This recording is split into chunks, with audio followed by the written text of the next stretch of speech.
Hello, everybody. Accureye here, and welcome back to another Dead or Alive or Tekken. Welcome to Let's Talk About Tekken. And sorry, I got a little confused. Screen, I think, was problematic or something. Sorry about that, but from my last recording.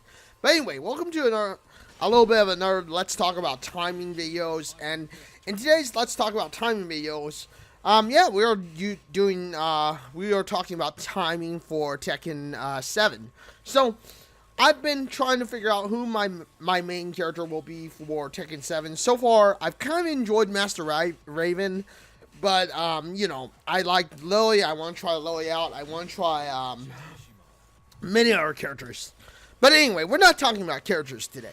Today, we are talking about timing and frames and whatnot for Tekken 7. Now, Tekken 7, obviously, the frames and combos are a little different than Street Fighter, and I mean, to some degree, they're also a little different than of course, that of Dead or Alive 5, which was one of the few videos that you probably have recently seen about me talking about frames. Now, to me, Dead or Alive 5 has a little bit of a faster frame window and a little bit maybe of a smaller frame window compared to that of Tekken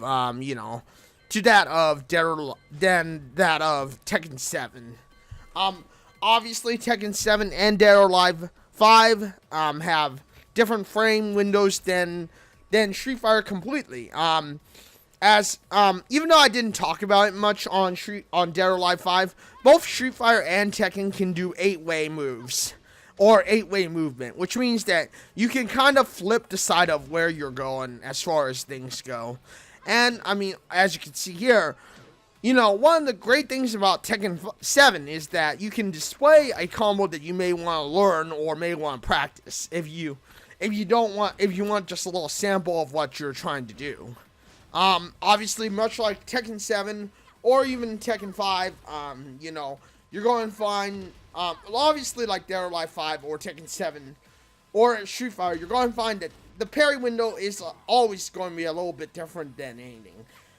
One of the main tips throughout the entirety of the video is, of course, the fact that, you want to try and make sure that you hit the button one after another. Now, like Dead or Alive 5, Tekken 7 does have some stall moves where it means you can stall though. Street Fighter obviously doesn't really have a stall move, and of course, unlike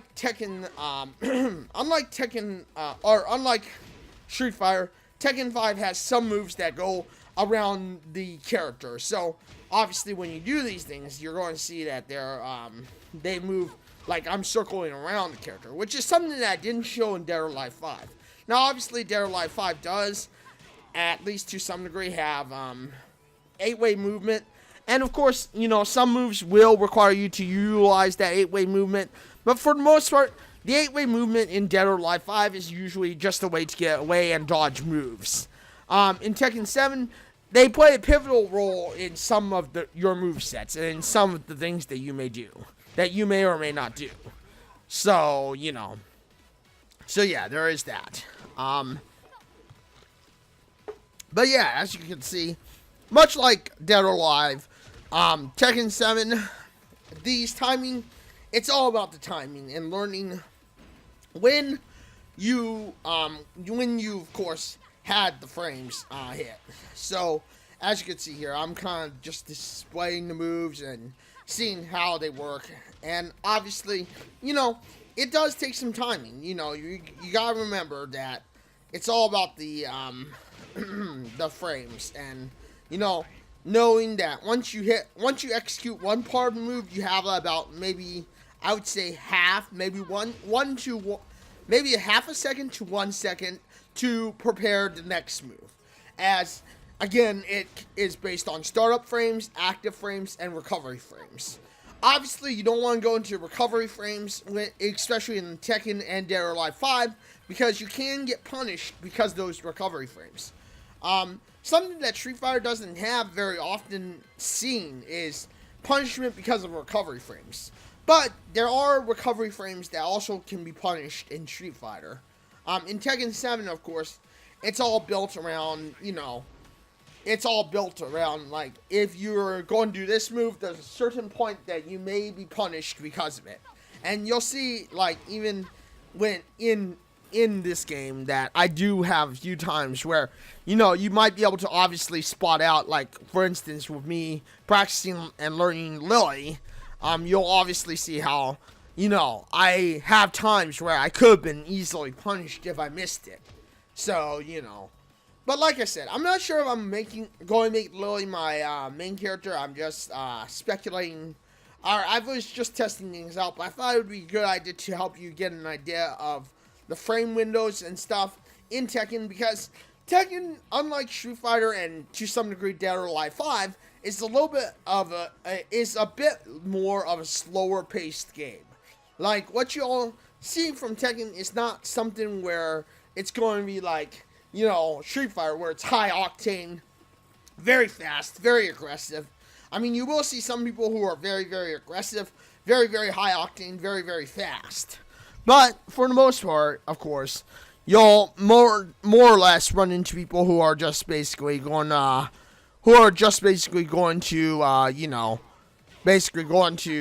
continue to, try to utilize just the, the slower pace and the little bit of a different beast compared to,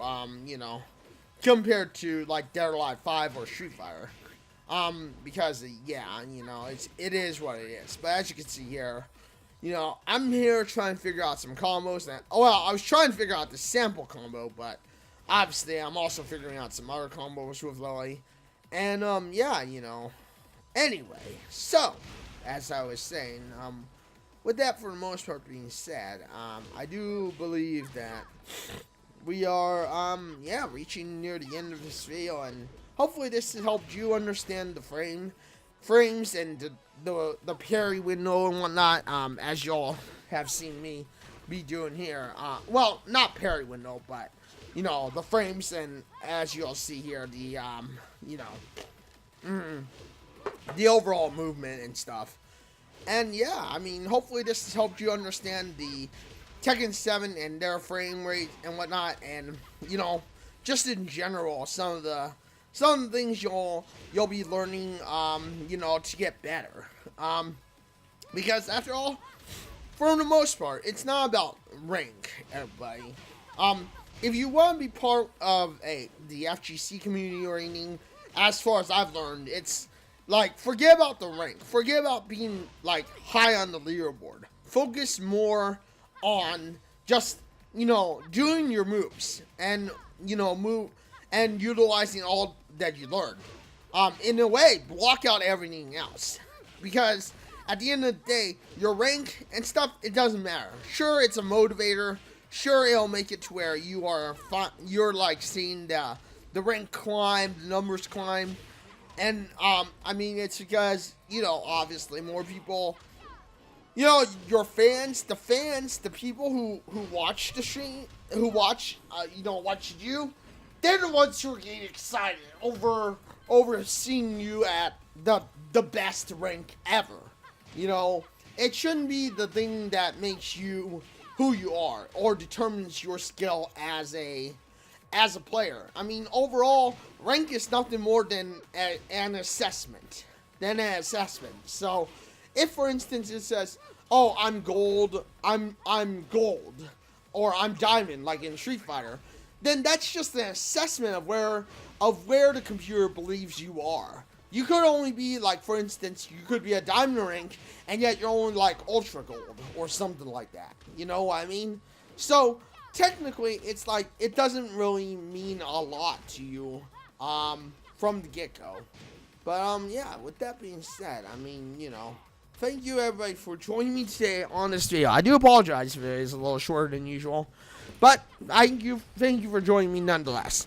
I am live on Twitch at www.twitch.tv/Accureye. I am live on Wednesday, Thursday, and Saturday for sure, but I've lately been live on Monday, Tuesday, Wednesday, Thursday, Saturday, and Sundays will always be a potential bonus stream. When I stream on Monday and Tuesday, I'm usually only doing it for about 2 to 3 hours. Wednesday, Thursday, and Saturday, I'm doing it for about 4 to 5 hours. So, yeah, with that being said, thank you everybody for joining me today on this video, and thank you for watching this video. Hopefully it's helped you get a little better at your timing, and, of course, figuring out combos for your main character. But with that being said, thank you everybody for joining me today on this video. Thank you for being here. Thank you for watching this video. And until the next one, this is Accureye, signing out and saying, farewell, everyone.